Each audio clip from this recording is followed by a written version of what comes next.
Welcome to the Impact of Citizens United and the Democratic Process.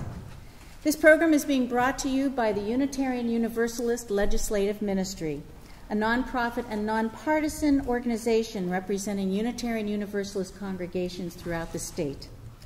The Legislative Ministry is committed to offering a courageous, compassionate voice of truth, equality, and justice in New Jersey public policy. My name is Reverend Craig Hirschberg. I am the Executive Director of UULMNJ and your moderator for today. Now, I don't think anyone can question the influence of Citizens United Supreme Court decision on our electoral process. Super PACs and corporations have unleashed unprecedented amounts of money trying to influence our citizens' votes. It's a difficult question because the Supreme Court has made it legal. Yet, is it ethical? How did we get to this point, and what can we as citizens do to protect the integrity of our democracy? Well, we are fortunate to have two excellent panelists with us today to help explore these questions. Greg Nagy is recognized expert in electoral financing. He is a published author, lecturer, and longtime Unitarian Universalist. Mr. Nagy retired in 2001 after almost 25 years as the legal director of ELEC, the New Jersey Election Law Enforcement Commission. There he received its Lifetime Achievement Award. He currently practices law in the area of campaign finance, lobbying regulation, and ethics. And we also have Heather Taylor. Heather is the Citizens Campaign Communication Director, serving as spokesperson and lobbyist. Heather serves as coordinator of the New Jersey Online News Resource Group, providing resources and assistance to reporters and citizen journalists to improve local government media coverage. Welcome, Greg and Heather. So let us begin with Greg. Greg, from your experience, what has been the impact of Citizens United Supreme Court decision on our democratic process? And how did we get to this point in our electoral history? Well, thank you very much, Reverend Hirschberg. And thank you very much to the Citizens Campaign for recording this. And Heather, thank you for coming and agreeing to be on our panel. And thank you, audience members, for coming for what is sometimes a very arcane and dry subject, but one that has now become central, really, to public attention and vital to our democracy. The Citizens United opinion is indeed a sea change in the world of campaign finance. Although, as you will hear me state a little later, it is not the birth of super PACs, which actually started before that decision.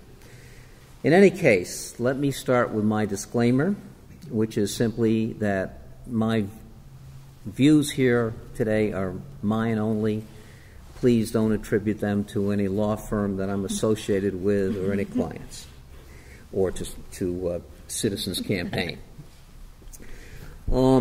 And let me just say, as a way of background, Craig, you're right. It's true. The accusation is I spent 25 years as a legal director of the Election Law Enforcement Commission, which is the New Jersey version of the federal agency that enforces campaign finance laws in the state. And one of my favorite laugh lines is I tell people, we cleaned up corruption in New Jersey and I retired. Somehow I lack a little bit of credibility on that. But I do want to bring your attention before I start to a couple of websites that you may or may not have heard of. But the one that I'd like to, you can Google this and get them, the Campaign Legal Center, the Campaign Legal Center. That is a organization that has been in the forefront of advocating for campaign reform and for many of the issues in the area of regulating super PACs. The other is the Center for Competitive Politics, and that's their opponents. And this is an organization that has argued that super PACs are healthy for our system. And us being all open-minded Unitarians, you really ought to look at that website as well to get a perspective on what the arguments are for and against. And where are we going to start? Well, let's start with creep. Does anybody here know what creep is? Yes, I see a couple of hands, and they're all people with gray hair, I should say. You know, that's one thing I love about the area of campaign finance. You couldn't make this stuff up. You know, creep. That is an acronym for the Campaign to Re-elect the President, and that president we're talking about is Richard Nixon in 1972. And creep was really the father or the mother, depending what metaphor you want to use, for slush funds. And by that I mean a fund that was receiving undisclosed and unlimited amounts of money, clearly to influence the President of the United States. And how did they discover this, by the way? This is a little story. It just turned out that the Watergate burglars, I don't know if this is true or not, but I love the story. The Watergate burglars, each of them had crisp, brand new $100 bills with sequential registration numbers on them. And because of that, they were able to trace it to a specific bank, and it's that bank where the account was being held. And I always thought that was an interesting tidbit. I don't know, how accurate or not it is, but I love the story. All right, let's start with creep. And what happened? So undisclosed and unlimited funds, clearly a threat to the integrity and honesty of our government. Well, at that time, and this will come as a surprise to you, Congress actually was responsive to public needs. I know that may be shocking, but they were. They passed legislation that required disclosure, and by disclosure I mean candidates, parties, political committees had to tell them who was giving them money and how they were spending it. They passed contribution limits, and by contribution limits I mean that's a limit on the amount that any single source could give a candidate or a party. They passed independent expenditure limits. There's a limit on the amount that could be spent for independent expenditures, and I'm going to be explaining independent expenditures a little bit. They also enacted public financing, and they also, what else do they do? Expenditure limits. All right. Well, in 1976, all of this landed in the lap of the Supreme Court. And the progenitor case in this area is a case called Buckley v. Vallejo. And that's the case that had to balance the First Amendment prohibition against Congress passing laws abridging the freedom of speech versus the government's interest in protecting itself from potential corruption. So Buckley v. Vallejo is a very, very important case. It's really the progenitor case in this area. And what the court said was that free speech, of course, is a cherished political right. Our country was founded on individuals who published articles in all sorts of newspapers of that time and pamphleteers. And the court held that because of that, because it is a cherished political right and because we benefit, all of us benefit from hearing a variety of views, that you could not limit the amount that was spent for independent expenditures. That it would be an undue restriction to tell you or me how much I could spend to express my political views. And I think that makes a little sense if you think about it. Why should the government tell me that after I spend $100 in phone calls or pamphlets or whatever it is, I can't spend any more to express an opinion about a federal candidate? Vote for Jones, vote against, whatever. So individuals can do that. They can spend as much as they want. And along with that, if you think about it, if you can spend as much as you want to express your views, you can also spend as much as you want of your own money of your own money to seek office, because after all, being a candidate is an expression of your political speech. So to the extent that Congress tried to limit the amount that could be spent for independent expenditures, that was held unconstitutional. And we'll talk a little bit more about independent expenditures a little later. But I also want to talk about disclosure. Disclosure, the idea that you show who gave you money and where it came from. That is pretty much accepted by everybody.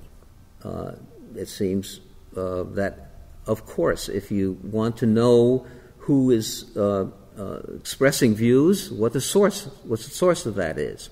And if somebody's giving a candidate money, you want to know who that person is in terms of potential influence. But I do want you to recognize that disclosure comes with a price, that there is a coercive element in disclosure. Consider, for example, you're a job applicant and you're applying for a job at a small company where the founder of the company is known to have strong political views. Or you're an employee at that company and you're worried about layoffs. Is that going to be a consideration for you? Is it going to be a consideration for you before you make a contribution that is subject to disclosure? Because that disclosure means that your name, your address, the name of your employer, the name of your employer's address is going to be on the internet within, a few hours. So recognize that even though we all accept the idea of disclosure, at the time of the Buckley decision, it was a tough call for the courts. But what the court said was that the government interest in preventing corruption trumps the slight coercive effect of disclosure. And without disclosure, we can't have contribution limits. And contribution limits also were constitutional. And the reason they're constitutional is because although we have a free speech right, when we direct our money towards a candidate, there is a potential for corruption of that candidate. And lawyers, especially old ones like Latin, the court talked about the quid pro quo corruption potential of contributions. And that's what supports contribution limits. Okay. So we know that contribution limits, we know that disclosure are constitutional, we know now that independent expenditures can't be limited. Let me make one comment about contribution limits. There is a negative aspect to that too. Critics of contribution limits, as you will see if you go to the website for the Competitive Politics Group, argue that contribution limits promote incumbents. And they protect incumbents, and they do that because when you're opposing an incumbent, it's very hard to raise money, and especially at the beginning. And usually, most opponents are looking for large sums from a few friends to get their campaign going. So there is that criticism of contribution limits. Excuse me. So what's the contribution limit today? It's $2,500 for a federal candidate. It's $2,600 for a New Jersey candidate. That's a large amount of money. But for a candidate, it's a great burden to raise money for his or her campaign. You may not think that, but believe me, it is. If you're a congressman in New Jersey, you have to communicate to maybe 600, 700,000 people in your district. You've got to raise a considerable amount of money just to run for Congress. So recognize that it is a hardship for candidates to raise money subject to contribution limits. And what has happened, and now we're going to jump ahead a little bit. Well, let's move along and get up to 2000. During that time, what was not limited was soft money contributions to parties, to national parties. And the problem with that was that the soft money contributions put parties in a very strong position vis-a-vis candidates. Candidates were subject to contribution limits. Parties were subject to contribution limits also, but they could accept large sums for certain specific activities like a building fund for the National Committee. And this soft money put parties in a very commanding position as far as candidates were concerned. We talk a lot about how our Congress has become polarized. Well, I think this is one factor that led to it, is that parties were in a commanding position over candidates. And for candidates to get their message out, they had to rely on the national parties. Anyway, that was one factor. In 2002, a new law was enacted, the Bipartisan Campaign Reform Act, or McCain-Feingold, or BICRA, that eliminated soft money. And in eliminating soft money, it did something else, too. Always talk about the law of unintended consequences in this area. The other thing it did was it blocked large contributors from having an avenue for their money, because they could no longer make soft money contributions, and the only avenue left was independent expenditures. Okay. The second thing it did was it tightened the rules it broadened the rules on what was a prohibited expenditure as applied to communications, TV advertising especially. It was aimed at TV ads. Because many persons, not just individuals, but associations, became very clever at avoiding campaign disclosure by simply avoiding the words vote for or vote against. And what they would do is they would run ads shortly before an election that said something along the lines, write Governor Christie that you're concerned about higher taxes, you see. And the implication being that whatever it was, the candidate, that was an issue. And that would be more effective in many ways than saying vote for or vote against somebody. So what McCain-Feingold did in 2002 was it came up with a new definition called electioneering communications.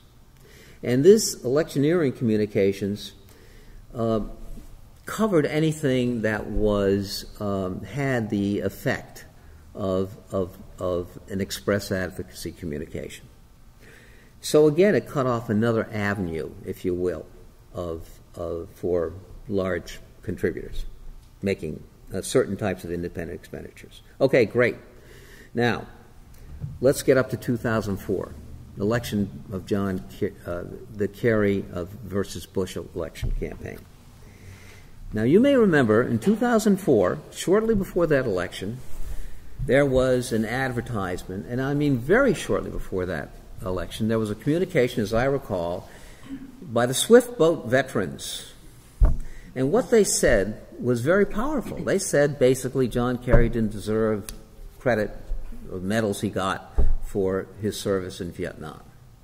And they made a very powerful argument, especially since they call themselves the veterans, the veterans group from Vietnam. That was a very effective ad. Now, I don't know if that was the reason John Kerry lost his presidential election, but it certainly didn't help. And you may have noticed that John Kerry really didn't respond to that effectively. You might have expected that there would have been lots of ads responding to that. Why was that? Well, John Kerry was a publicly financed candidate. And since he had chosen public financing, he agreed voluntarily to an expenditure limit. And expenditure limits can be imposed upon candidates only if they voluntarily agree to it. And of course, he was up against his own expenditure limit. So he was very vulnerable to an independent expenditure or electioneering communication. And it was very effective. And dramatically it brought home, I think, to a lot of people in the universe that are in this field, that independent expenditures can be used very effectively.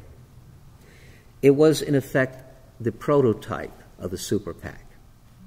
Now, later I'll just tell you that the FEC did fine this group $300,000, which is a lot of money, which was and I also want to tell you, in all fairness, there were Democratic groups that did similar things, and they were fined for not reporting, for accepting contributions from corporations and unions, and for accepting excessive contributions. And they were given record fines for the FEC by the Federal Election Commission. The problem is, but nobody went to jail. There were no criminal prosecutions. Well, the problem is that the Swift Boat Group raised $25 million, so $300,000 is not, and even more importantly than that, it's after the election. It's after the damage has been done. All right? All right. So now we get to 2008, and we have a candidate running for president by the name of Barack Obama in the general election. And he made a critical decision, and a very controversial one. He decided to forego public financing. Why did he do that? Because all he had to do was look at what happened 4 years ago to John Kerry. And effectively, I would doubt, I don't know, I could be wrong about this, but I doubt very much whether either major party candidate will accept public financing in 2012. I think we've seen the demise of public financing as it is presently constructed because of the expenditure limit, because the vulnerability that exists for an independent expenditure attack, like the Swift boats. Okay. As a matter of fact, just a little tidbit. If any of you happen to know, has anybody accepted public financing for the 2012 primary? The answer is yes. One person, Buddy Roemer. And he's not even on the radar screen, so that gives you an idea of where public financing is today. Finally, I'm going to get to the subject of my talk, the Citizens United opinion. And what did Citizens United do in this universe? Understand, going into this, that two big things happened before. We already had a super PAC. Super PACs were already active. Certainly, individuals and associations could form super PACs. So what happened in Citizens United? Well, this was a 5-4 opinion, as all of you know, written by Justice Kennedy, and who's a swing justice between the conservative and liberal wings, the so-called conservative and liberal wings of the court. The holding was that the BICRA prohibition on corporations and unions from spending their general treasury money to make electioneering communications is unconstitutional. Why did they reach that result? Well, they reached it. The majority reached under the rationale that independent expenditure, going back to Buckley v. Vallejo, independent expenditure does not have the same potential for quid pro quo corruption of candidates as do independent expenditures. And thus there's no legitimate government interest in limiting the amount that can be spent for independent expenditures. Further, the court held, speech cannot be suppressed based on the identity of the speaker. In other words, what they're talking about there is if associations can use their money to make independent expenditures, why can't corporations? There was no justification. And also, speech can't be limited based on the amount of wealth the speaker has. And further, if you think about it, corporations are non-persons, they can't vote and so forth, but so are groups, so are associations that make independent expenditures. And already, non-voters are entitled to make independent expenditures and spend what they want. If you want, you don't have to live in Princeton. You could buy an advertisement in the local newspaper for posing somebody on council or promoting somebody on council, even if you don't live in Princeton. Residency or eligibility to vote is not a requirement for independent expenditures. So it's not a basis for excluding corporations. Furthermore, the court held or said that corporations are not monolithic. And unions, I should add, are not monolithic, although we may have the image of them as such, but they represent an important segment of our economy. And it is important for us as voters to hear from that segment of the economy. And it's not a bad argument when you think about it. You want to know if the election of a certain candidate is going to have a bad effect on the economy, or on at least under the view of corporations or unions. Well, so the result is that the opinion itself did not create super PACs. There's a lot of misunderstanding about that. But what it did do is it opened the door for corporate and union funding in unlimited amounts for independent expenditures.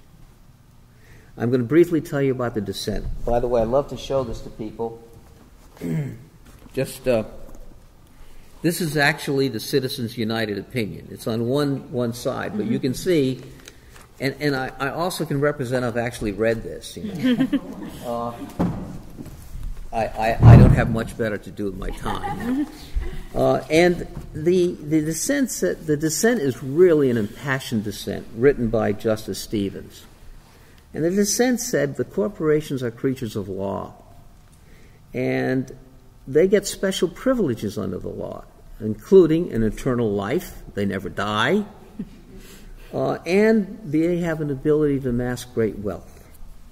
And since the law provides the means for them to provide great wealth, it should also have the power to protect our government from allowing corporations to use their wealth to drown out other voices in the electoral marketplace. So, as the dissent also noted, corporations can be heard through their PACs. They set up PACs that can give money to candidates and also make independent expenditures. So that's a vehicle for them to be heard, so that it's not necessary to allow them to use their general treasuries. And finally, what it said is that corporations don't speak for anybody, really. They don't speak for their customers. When you buy a cereal, you don't do it because the cereal company, what their political views are. You buy it because you like the cereal. And they don't speak for their stockholders, because the stockholders invest in them because they're a good investment or a bad investment. So, okay, I'm at 20 minutes. I'm getting close to the end. Now, there's one other opinion we have to talk about very briefly that came after this, but it's equally important. It's a circuit opinion, D.C. Circuit opinion, and it's a logical extension of the reasoning of Citizens United. And that opinion simply held that that's the opinion really where super PACs are now legally sanctioned, because it said if it's true that IEs do not result in corruption, since it is true, since that's what the Supreme Court has told us, that committees or groups can collectively get money, can collect money from several sources to make independent expenditures. And that really is the foundation legally. That case is called SpeechNow.org versus the FEC. Okay, good.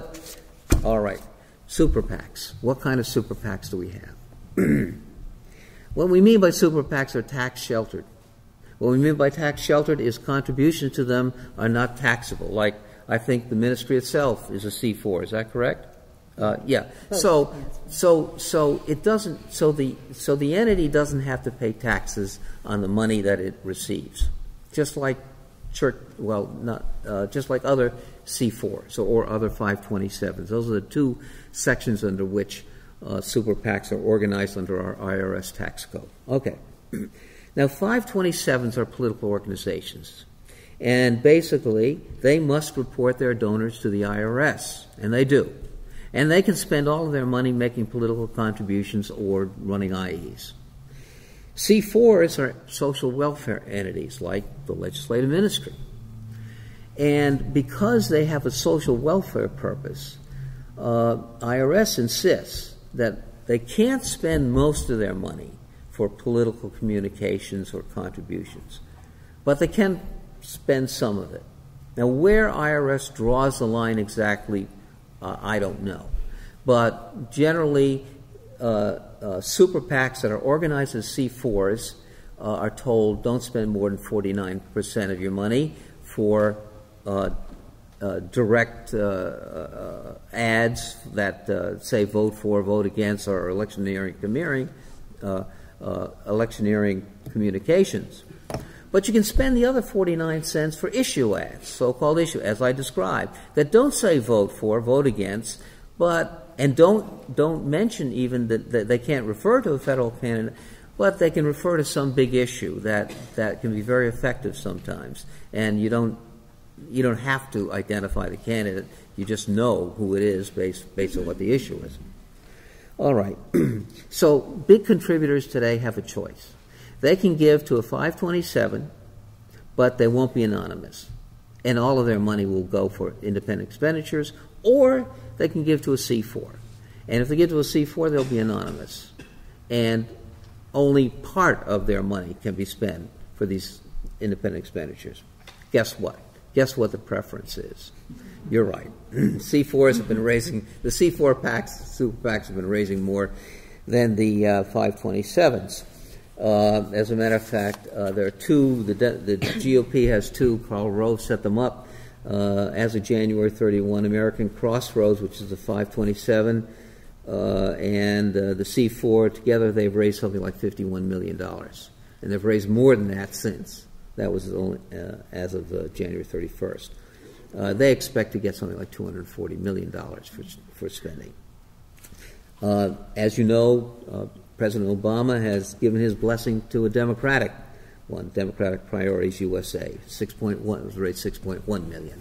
Well, it's working hard. Now, but the Democrats really do expect that they will not be able to compete with the GOP in the super PAC world. One last thing to say, and I'm going to wrap this up, about independent expenditures. And I'm going to ask you to put on my shoes. Pretend you're a regulator. Pretend you work for the Federal Election Commission. There are two big problems. There are two real big problems for a regulatory agency trying to determine whether something is legitimately an independent expenditure.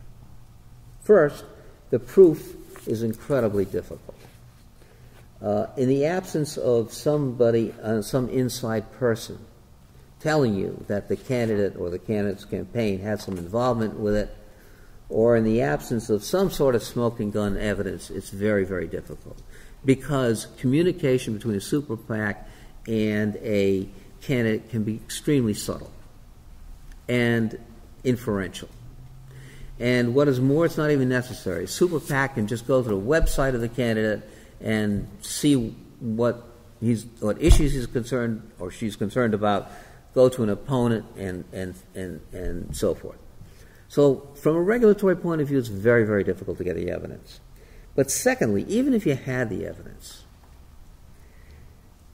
what kind of penalties do you impose? And this is, especially in a post-election setting, the damage is done. And secondly, and this is very important, I think, and it's sort of maybe the dirty secret of campaign regulatory agencies. The one thing you don't want to do is you don't want to be accused of rigging an election or changing election results. And it's important to realize this when you think about setting up a regulatory agency in this field, because ultimately it is the voters who must determine, who our office holders are. And therefore, it's very, very rare that you'll see a regulatory agency even trying to, remove somebody who's been elected or change an election result. So what I'm saying is the enforcement potential for independent expenditures is very, very, very, very difficult. Okay. I think I've hit my 25 minutes. I hope it's been helpful a little bit in understanding this very extraordinary opinion from the Supreme Court.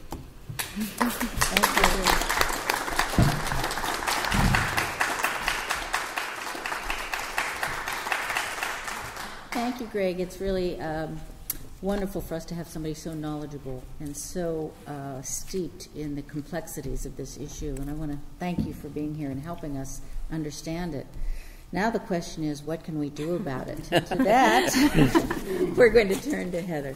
Oh, well, thank you for having me. The Citizens Campaign, for those who aren't familiar, is a nonpartisan nonprofit organization that educates citizens how they can get results in their local community. Our tagline is, you don't need to be an elected official to get results.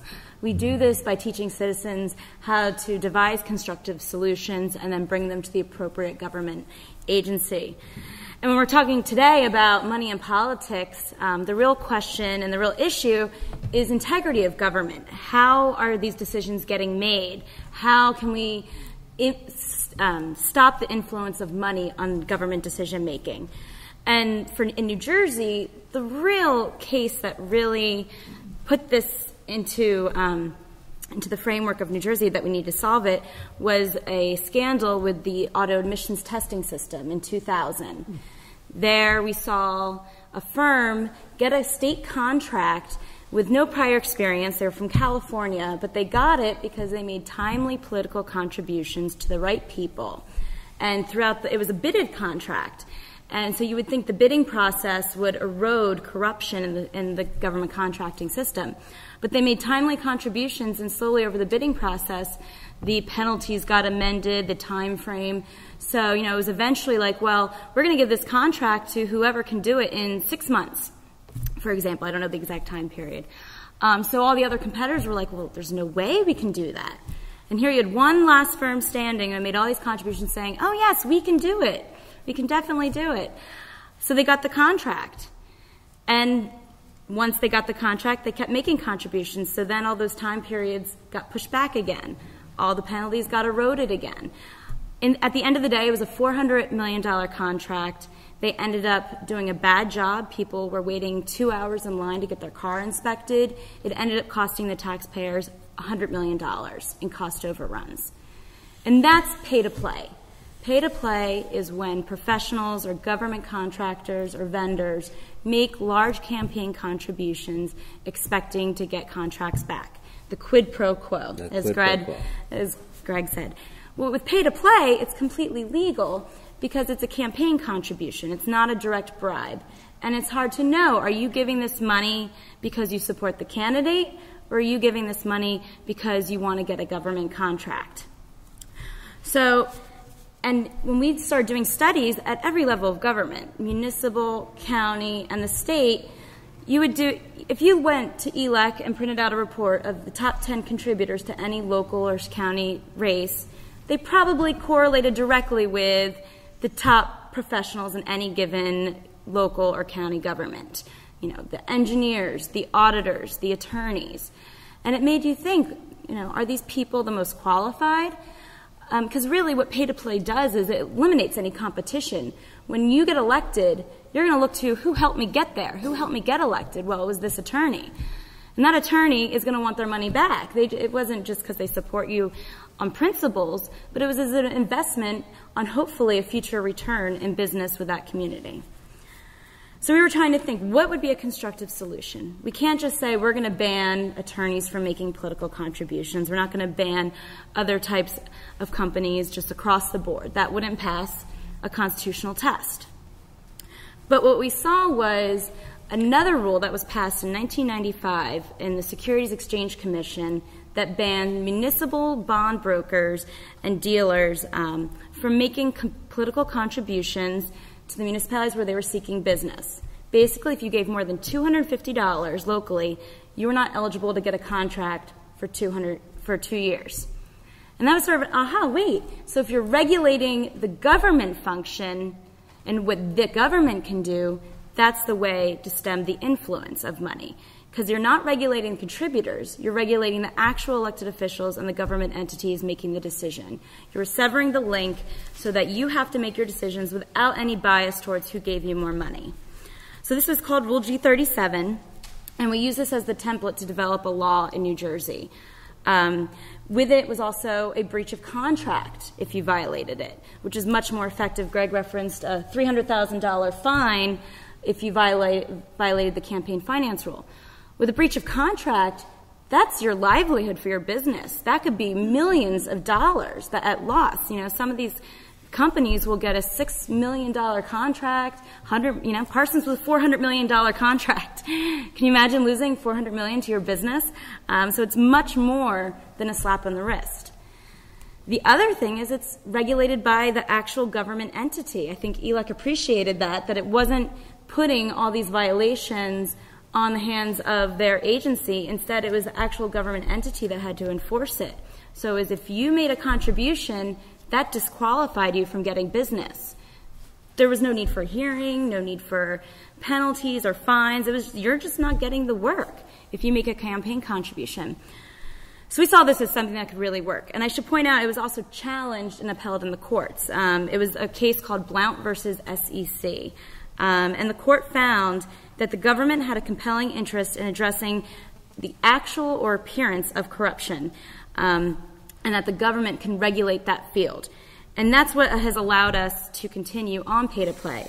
That there is a risk that they will award contracts on the basis of benefits to their campaign rather than to the benefit of the government entity.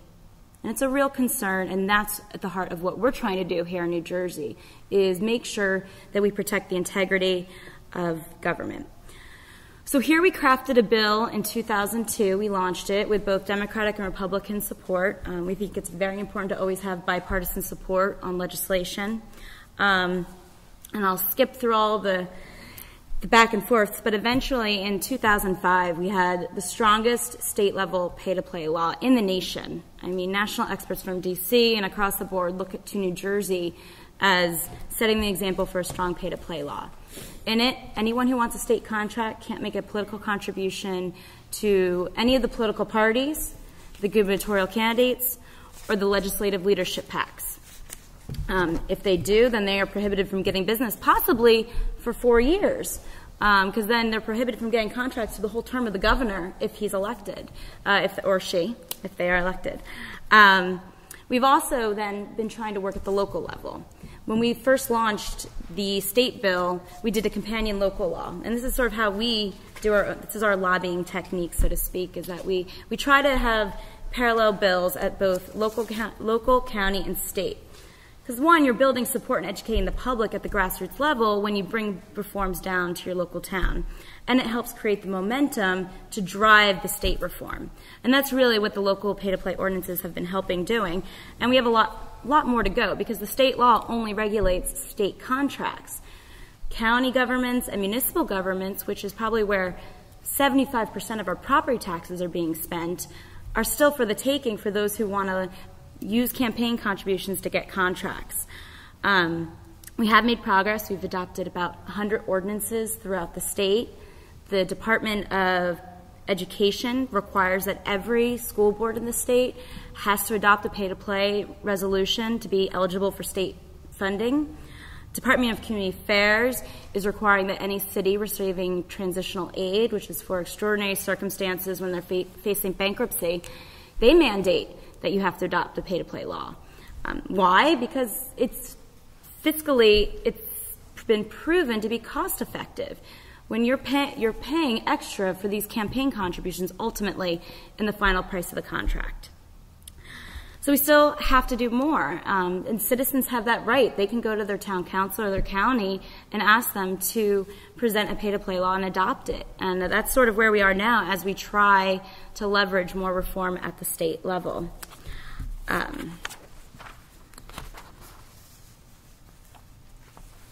also want to say, after Citizens United, I think we all got scared that the pay-to-play laws would be challenged because there hadn't been really a court ruling. But luckily, or we're hopeful that even in the wake of Citizens United, pay-to-play laws will be upheld. There was a court decision just this December, and it was the first since Citizens United of the New York City pay-to-play law. And they upheld, again, they confirmed that the government has an interest in regulating the integrity of the process from campaign contributions. And there's been a series of other court decisions, while the McCain-Feingold case, the Citizens United, the Connecticut pay-to-play law was upheld by federal court, the New York City, and I think there was another one. But clearly, the regulating on the government side is a way that we can stem the flow. Some other ideas that have been percolating is shareholder disclosure as a way to impact how money is spent. I don't know if Greg's looked into this, but I know groups such as Public Citizen and Campaign Legal Center and others are trying to empower shareholders of corporations. If we can't rein in the money as average citizens or as government officials, maybe the shareholders, the people who have a vested interest in the company, can vote and have a say in how their money is being spent. You know, they're investing in this company. They're the ones that are going to see the returns on it. They should have a voice in how their money is getting spent. And I know legislation is being sponsored by Senator Menendez, and that's making its way through. Another area is enhancing the contribution disclosure by 501c4s. Senator Weinberg and Senator Buono have a bill, S146, which would reform the system and make these organizations disclose. And this one's a hard one, because like the Unitarian Church is a 501c4. It's hard because there's probably thousands of different shapes of 501c4s, and how do you get to the ones that are really abusing the system? And that's the hard part. What we're recommending is that there's two accounts. So you have your regular general communication fund, and then you have your electioneering communication fund. And then you have to disclose specific contributions to the electioneering fund. At least this way, if you are intending to influence an election or a candidacy, then there should be disclosure. But it's general issue advocacy, then maybe it doesn't need necessarily be disclosed. But it's a hard one, and that's sort of where we're going to next, in addition to pay to play. And I wanted to open up to questions. Okay. Thank you very much, Heather. That was it does show that citizens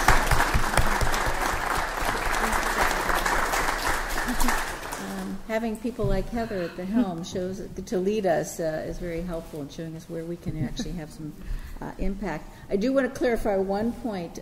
Legislative Ministry is actually two organizations. We are 501c3, which is our education component. We are also a 501c4, which is the Legislative Ministry Public Policy Network, which we have created to do exactly what you're saying when we want to advocate. And believe me, we are required to document everything we do in our advocacy according to law. I would like to thank both of you. I think maybe we can take a little bit of a break right now, and then we will be back with some questions.